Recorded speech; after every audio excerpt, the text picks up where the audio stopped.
لو عندك ستور على شوبيفاي فركز معايا، هقولك على 3 تطبيقات لازم تضيفهم عندك، هتحسن شكل وأداء موقعك تماما. وآخر واحد ده أجمدهم، وكمان تطبيقات مجانية.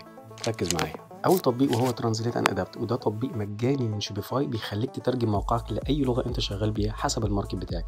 هتقدر تترجم صفحات البرودكت ومحتوى أي صفحة عندك، سياسات الاستخدام، وكمان التشيك أوت. يعني عندك مترجم كامل ببلاش على موقعك. تاني تطبيق وهو سيرش اند ديسكفري، هتقدر منه تحسن خاصية البحث على موقعك، هتعرف العملاء بيدوروا على ايه عندك، وايه اكتر الموديلات اللي زاروها، وايه الكلمات اللي بيستخدموها عشان تظهر لهم الموديلات. وكمان هتعمل بيه فلاتر تظهر عندك في صفحات الكوليكشن. واجمل حاجة فيه هي خاصية اسمها برودكت سيرش بوست، هتقدر تعمل لكل منتج عندك كيورد معينة، لما العملاء تسرش بيه على الويب سايت بتاعك هتظهر لهم المنتج ده.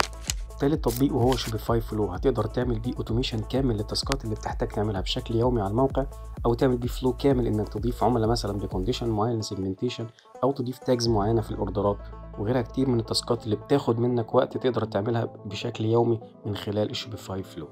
لايك وشير وفولو وفيد غيرك بالمعلومه.